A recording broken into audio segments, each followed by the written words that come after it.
I am 70 years old this year. My surname is Deng, and I was born in Nanning, Guangxi. I have been retired for 10 years. After retirement, I receive a monthly salary of 8,000 yuan. Since I retired from a public institution, my pension is relatively high. I am a widowed elderly man. My wife passed away many years ago. When I was 40 years old, she died of cancer. Half a year after my wife passed away, I gradually walked out of my sorrow, because at that time I still had to work and support my children. If I had stayed immersed in grief, not only would I have failed to make money, but it would also have affected my work. So, I couldn't let myself be destroyed by my wife's death. No matter what, I had to accept this fact, and then live well in the days to come. This way, my wife could rest in peace. I have 2 children. Both of my children are quite well behaved. When they were in school, their academic performance was also very good, because before my wife passed away, she had educated them well. Although my wife is gone, they did not become disobedient because of her death.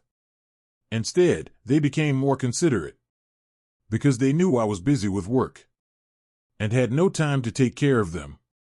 They never caused trouble at school.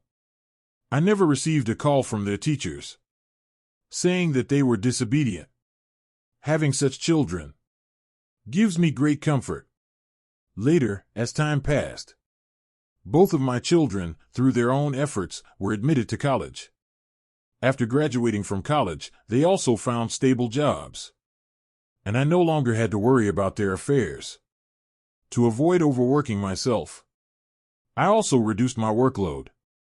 Later, after my son and daughter got married, I chose to retire, because that year I was exactly 60 years old. So I thought it was time for me to retire and enjoy life. After all, I had been busy for most of my life. After retirement, I planned to spend my old age alone, because I had my pension and a house. I wasn't worried about living a bad life. But after enjoying life alone for a few years, I was confessed to by a woman 5 years younger than me. I met this woman through dancing in the square, and she was also my regular dance partner. We had danced together for several years, and during that time, we became good friends. But what I didn't expect was that, after a few years of getting along, she actually fell in love with me, and even took the initiative to confess to me. I originally didn't want to agree, because I had never thought about finding a new partner.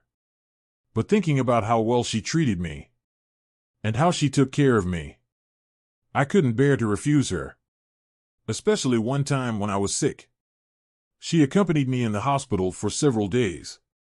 I was really touched by that. If I agreed to be with her, then I wouldn't have to worry about being alone in the future. So, after thinking it over, I still chose to agree. After all, I didn't want to miss out on such a good woman. Later, after we became a couple, she took good care of me every day. Of course, I also treated her well. Sometimes I would buy her gifts. This is how to be a qualified husband. After half a year of dating, we got our marriage certificate and remarried. After getting the certificate, she also took on the responsibilities of a wife. She took good care of the household every day. I was very satisfied with her. Before she was with me, she was a divorced woman.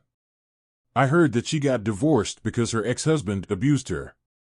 So she ran away with her 2 children. Over the years, she worked very hard to support her 2 children. Now that the children have grown up and started their own families, her pressure has lessened. So, she chose to retire and enjoy her old age.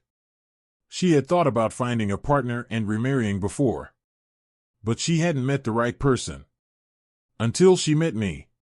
She felt I was a good man, so she mustered the courage to confess to me. She is a woman who dares to love and hate. Honestly, I particularly like this kind of person, because such people are very genuine. Living with them makes life happy. But just when I thought we could live happily together for a long time, we ended up choosing to divorce. And this marriage only lasted for 5 years. The reason for the divorce was not because she didn't take care of the house, nor because she treated me badly, but because she was too unclear about boundaries. Even after marrying me, she was still always thinking about her children. Although no parent doesn't love their children, I think she shouldn't be worrying about them all the time. She especially shouldn't help them. After all, the children have grown up, and they should learn to be independent, not always rely on her to take on their burdens. Her children's living conditions are not very good, and they are under a lot of pressure. So she felt particularly distressed for them. She often took my money to supplement her children. At first, I didn't say anything, because I understood her. But later, she became more and more excessive, even wanting to use my money to buy a house for her son. Her son had been renting a house since he got married, because he couldn't afford to buy one. And their child was growing up, but couldn't attend a good school. So, to ensure her grandchildren could attend a good school, she wanted to use my money to buy a school district house for her son. At that time, I strongly opposed it, because I had no blood relationship with her son. I had no responsibility or obligation to help him. Moreover, she had already used a lot of my money to help him before. I felt that was enough, and she shouldn't keep asking for more. But my wife always thought it was my responsibility and obligation, because she believed that since she married me, I had to give, or else I wasn't a qualified husband. I was speechless about this mindset. This was clearly moral blackmail. Although I was her husband, I didn't have that much money, nor could I bear these responsibilities. But unexpectedly, after I refused, she directly brought her son's entire family to live in my house. This way, they could save a lot on rent and living expenses. At that time, I was very angry. But since they had already moved in, I couldn't say much. So, I could only tolerate it. But after her son moved in, I had to bear everything. Not only did I have to pay for their living expenses to support the whole family, but I also had to help pay for her grandchildren's tuition. And after all that, I didn't get anything in return. Later, I really couldn't take it anymore. So I filed for divorce, because I couldn't support so many people. I could support my wife, but not her entire family, because I had no responsibility or obligation to do so, and I wasn't that noble. So, to avoid suffering, I thought it would be better to divorce. After the divorce, she scolded me for being excessive, saying I was unwilling to give, and made her work as a free nanny for several years. At that time, I was speechless. When she was with me, it was my money that she spent. I also took on household chores, but she actually said I treated her as a free nanny. It was really too much. Fortunately, I divorced her. Otherwise, I would have continued to suffer. Here, I also advise all elderly people, after reaching old age, don't think that remarriage will bring happiness.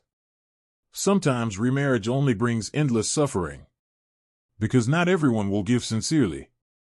Most people come with a purpose. So, staying single is better, to avoid future regret. Okay, we will end our sharing here today. Thank you for watching. I hope today's sharing resonated with you. Friends who haven't subscribed yet, don't forget to click subscribe. This way, we can accompany you every day, so we can grow together, be happy together, and grow old slowly together. See you next time. Don't miss it.